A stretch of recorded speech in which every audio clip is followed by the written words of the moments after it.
우리나라 학생들은 역사를 어떻게 배울까요?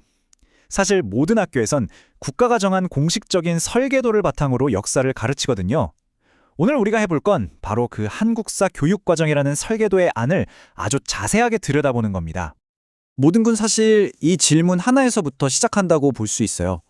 한 국가는 학생들이 과거에 대해서 무엇을 배우도록 결정하는가? 이게 그냥 어떤 사건이 몇 년도에 일어났는지 이런 사실들을 나열하는 걸 넘어서는 문제거든요. 그 나라의 정체성이라든지 또 어떤 가치를 중요하게 생각하는지를 다음 세대한테 어떻게 전달할 것인가? 바로 그 방식에 대한 이야기입니다. 그래서 이 교육과정을 청사진에 비유하는 거예요. 학생들이 역사에 대해 생각하는 방식, 그러니까 역사적인 인식을 아주 체계적으로 차근차근 만들어 나가는 일종의 거대한 설계도라고 생각하시면 정확합니다. 자, 그럼 이 청사진을 한번 제대로 분석해 봐야겠죠? 총 5단계로 나눠서 살펴볼 건데요. 먼저 모든 것의 기본이 되는 한국사 1부터 시작해서요. 그 다음엔 현대로 넘어오는 한국사 2, 그리고 역사를 어떻게 분석할 건지에 대한 역사가의 도구함, 또 이 모든 걸 배우는 궁극적인 목표인 가치관, 그리고 마지막으로 이 모든 걸 종합한 최종 설계도는 어떤 모습인지 이 순서대로 하나씩 짚어보겠습니다.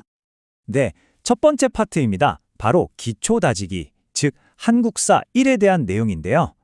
여기서는 주로 전근대사를 다루면서 앞으로 역사를 어떻게 공부해야 하는지에 대한 기본 원칙을 세우는 단계입니다.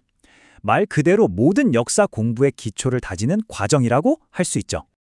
한국사 1은 크게 4가지 핵심 아이디어를 기반으로 구성되어 있습니다. 하나씩 볼게요. 첫째, 한국사는 국제 질서의 변동과 맞물려 변화했다. 이건 우리 역사를 한반도 안에만 가두지 말고 당시 전 세계적인 흐름 속에서 이해해야 한다는 뜻이에요. 둘째, 제국주의 열강의 침략에 대응하며 근대 국가로의 전환을 모색했다. 이 시기의 중요한 변화의 동력이죠. 셋째, 역사 자료를 분석하고 해석할 땐 역사적 맥락을 고려해야 한다. 이건 역사학의 가장 기본적인 태도예요. 어떤 사료든 그게 만들어진 시대적 배경을 알아야 제대로 해석할 수 있다는 거죠. 마지막으로 역사학습은 인간의 삶을 이해하고 나의 삶을 성찰하는 과정이다. 단순히 옛날 이야기를 배우는 게 아니라 그걸 통해 지금의 나를 돌아보는 계기로 삼아야 한다는 아주 중요한 교육 철학이 담겨 있습니다. 그럼 한국사 1의 내용 체계는 어떻게 짜여 있을까요? 이 표를 보시면 크게 3가지 범주로 나뉘어 있어요.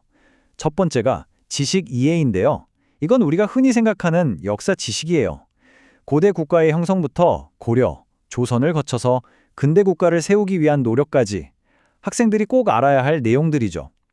두 번째는 과정 기능입니다. 이건 지식을 아는 걸 넘어서 그걸 활용할 수 있는 기술에 대한 거예요. 스스로 탐구 주제를 정하고 믿을 만한 증거를 고르고 그걸 분석해서 자기 생각으로 표현하는 능력, 이걸 기르겠다는 겁니다. 마지막 3번째가 가치 태도예요. 역사를 배우면서 어떤 마음가짐을 가져야 하는지에 대한 건데요. 성찰적인 자세로 접근하고 다른 사람의 해석도 존중할 줄 알고 더 나아가 사회 문제에 관심을 갖고 참여하는 태도를 길러주는 걸 목표로 합니다. 자, 이제 두 번째 파트로 넘어왔습니다. 현대로의 여정, 바로 한국사 2인데요. 앞서 한국사 1에서 다진 그 기초 위에 이제 근현대사라는 건물을 쌓아 올리는 과정이라고 생각하시면 됩니다. 한국사 2의 핵심 아이디어들을 좀 볼까요? 여기서는 이제 우리가 살고 있는 시대와 아주 가까운 역사를 다루죠. 일제강점기가 우리 경제와 생활을 어떻게 바꿨는지, 그리고 8.15 광복이 그냥 주어진 게 아니라 수많은 노력의 결과였다는 점, 또 광복 이후 대한민국이 산업화와 민주화라는 2개의 큰 축을 중심으로 어떻게 발전해 왔는지, 그리고 그 과정에서 우리 한국인들이 자유, 평화 같은 인류의 보편적인 가치를 어떻게 추구해 왔는지를 배우게 됩니다. 그런데 여기서 정말 중요한 포인트가 있어요. 마지막 2개의 아이디어를 한번 보세요. 역사적 맥락을 고려해야 한다. 역사학습은 삶을 성찰하는 과정이다. 이거 어디서 많이 본 것 같지 않으세요? 네, 맞습니다. 바로 한국사 1의 핵심 아이디어와 똑같습니다. 이건 뭘 의미하냐면 배우는 시대는 전근대사에서 근현대사로 바뀌었지만 역사를 대하는 근본적인 철학이나 방법론은 일관되게 유지된다는 걸 보여주는 아주 중요한 부분입니다. 한국사 2의 내용 체계표를 봐도 이 일관성은 더 명확하게 드러납니다. 보세요. 첫 번째 범주인 지식 이해 부분은 당연히 내용이 바뀌었죠. 식민 통치 시기라던가 대한민국의 발전 과정, 현대 한국의 모습 같은 새로운 내용들을 배우니까요. 하지만 그 아래 과정 기능과 가치 태도 범주를 보세요. 내용 요소가 한국사 일과 완전히 똑같습니다. 주제를 설정하고 증거를 선택하고 분석하고 표현하는 기술, 그리고 성찰적으로 접근하고 타인의 해석을 존중하며 사회에 참여하는 태도.